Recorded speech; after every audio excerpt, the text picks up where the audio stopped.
Australian 50-cent coins that are worth a lot more to collectors, so keep an eye out for these 50-cent coins in your change. Let's get straight into it with the Australian round 50-cent coin from 1966, 80% silver content. A fair few of these were made, so 36 million were made, but $15 to $40 each is a recent selling price range on those round 50-cent coins if you can come across those.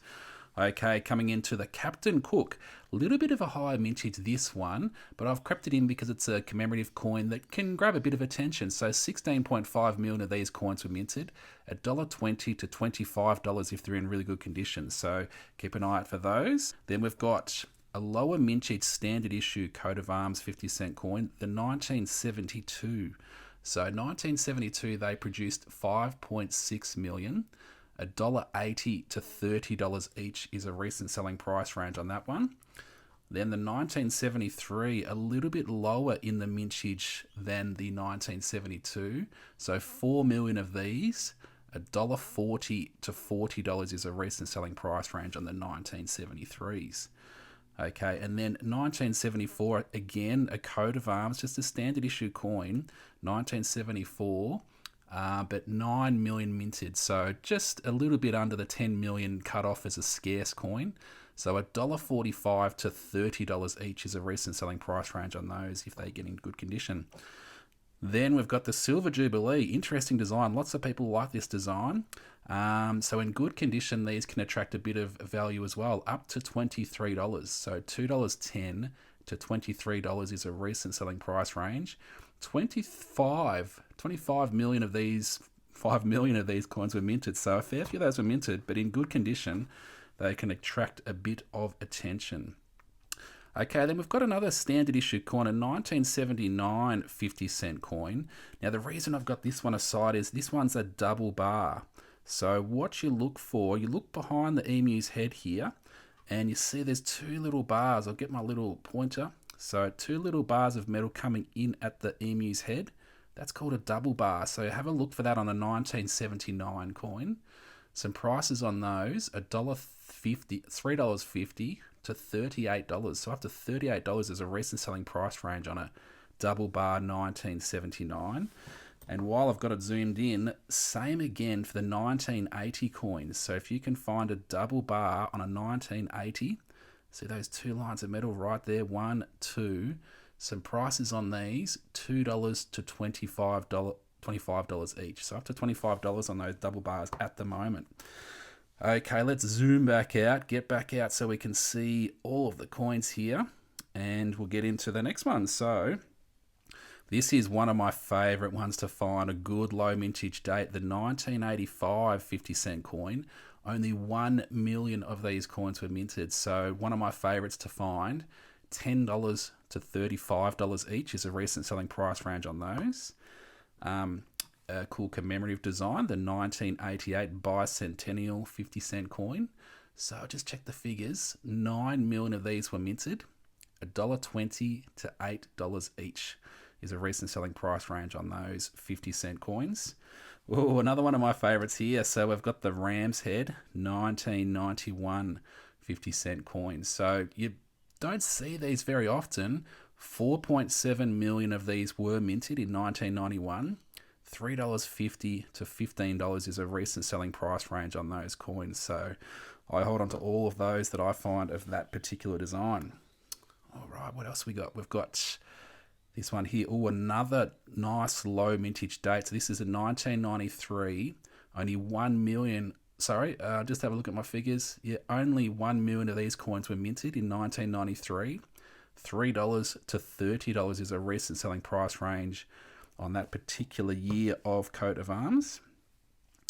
Okay, what do we got here? We've got the 1997, another lower mintage date. So under 5 million is sort of considered rare.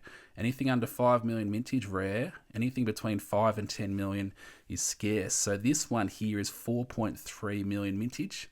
$1.80 to $20 is a recent selling price range on the 1997. Okay, the Royal Visit coin grabs a bit of attention. It's got a bit of an interesting design, sort of stands out a bit. So it's a year 2000 coin. Some prices on these, $2 to $23.50. 5.1 million of those coins were minted in the year 2000. Now, another coin in the year 2000 is this Millennium coin. Now, they made a fair few of these Millennium coins, so 16.6 million, but this one is called the Accused Flag. So these ones are worth a little bit more, so $30 to $95 for this 50-cent coin. And the reason is, inside the flag here, the cross pieces are a little bit lower down. It's a bit hard to sort of tell when you're first sort of looking for these, but you can see here, it sort of looks a bit darker in color because the metal is lower down compared to the rest of the coin. And I do have a little sheet here. I'll just zoom back out and we'll get the sheet across so I'll show the comparison. So this is the comparison here. So they're both Millennium coins. This is the standard issue coin, 16.6 million. This is the Accused Flag. The cross pieces are lower down. Same with those diagonals, a little bit lower down as well. So this is from my free guide. I've actually got through the link. So if you want this free guide, a bit of information about it, one of these coins is actually listed for just under $2,000 on Downey's Collectibles. So the Accused Flag Millennium coin is one to keep an eye out for sure. And then we get into some of these Centenary of Federation state and territory coins. So in the year 2001, this one here is the Australian Capital Territory design. So the year 2001. Some prices on all of these coins, they range between about $2.10 to $12.80 is a recent selling price range. This one's the ACT. We'll go through these quickly. New South Wales, so they're all the coat of arms for the different states or territories. We've got the, what do we got here? Norfolk Island, that one there, Norfolk Island. Northern Territory, Queensland, South Australia, Tasmania, Victoria, and Western Australia. So depending on which state and territory coin, between 2 and 3 million of the design, depending on which state and territory coin it is. So that's the mintage, between about 2 and 3 million depending on the year. Now this coin here, I've got a little R put on here because this is a year 2010 standard issue 50-cent coin. But some of these can be rotated. So R for rotated, I'll just peel that off now and I'll explain that.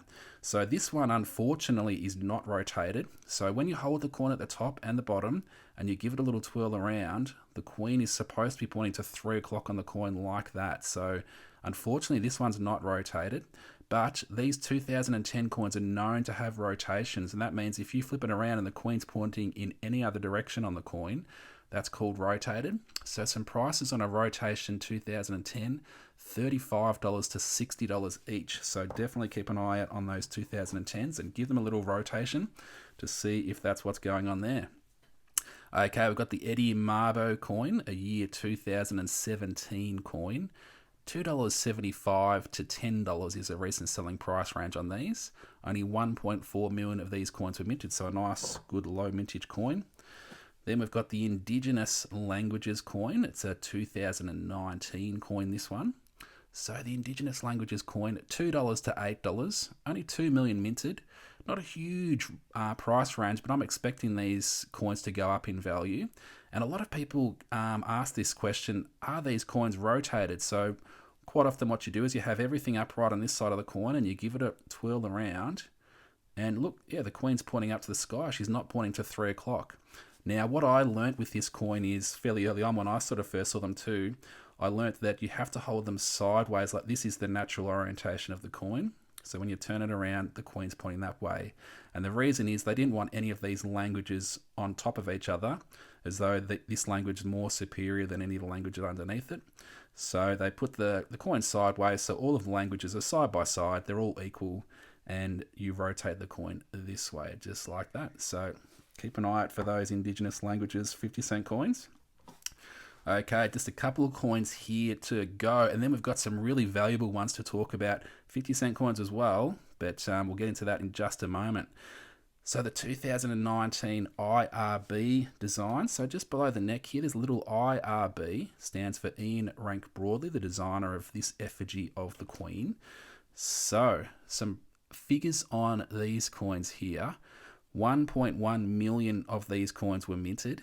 $3.50 to $10 is a recent selling price range. So a good low mintage coin, that one right there.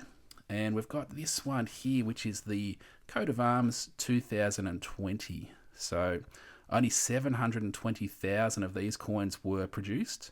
So $3 to $20 is a recent selling price range on the 2020 50-cent coins right there. So that's all of the coins I've got in person, but there are some other ones to definitely keep an eye out for. Super rare coins. So a 1977 coin. So you're looking for something like this. It's got the 1977 on the back like this, but then you're looking for the coat of arms design on the front of the coin when you flip it around. So only about 10 of those I think have been produced. And the last I heard, one sold in the 20,000s of dollars. So 20 of thousands of dollars. I mean, I think it was in the range, might have been 23,000 or 26,000, somewhere in that $20,000 range. One of these coins sold for with a coat of arms on a 1977 coin. So definitely keep an eye out for that. Then you've also got a few rare coins that have got double, they call it double obverse, which is double Queen's head. So when you've got the Queen's head, sometimes on both sides of the coin. So a bit of a minting error when that happens. So I've got the Queen's head on this side, you flip it around, it's got the Queen's head on that side.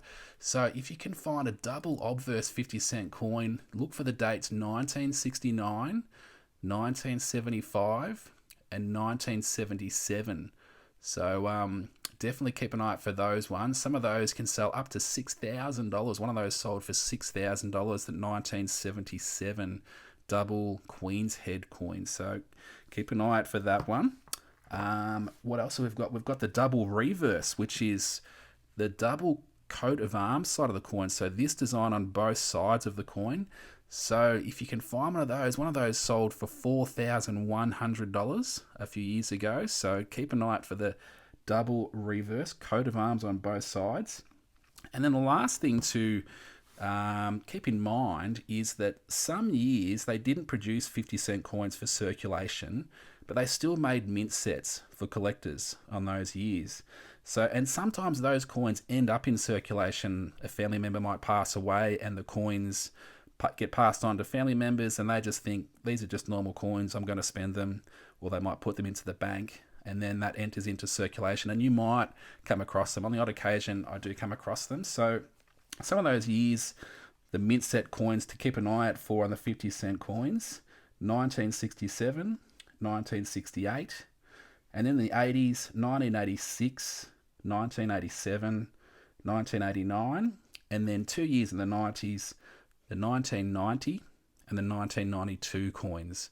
So keep an eye out for those mint set coins as well as all of these coins right here. Really good coins that are worth a bit more than face value to collectors, and you can sell coins on eBay. Really good coins to hold on to or sell. If you like this information, you want to see more of this sort of content, subscribe to my channel and like. And if you've got any questions or comments, please leave it in the comments, and hopefully I'll get back to you shortly with a response. Cool. All right, have a great day, everyone, and we'll see you all again soon.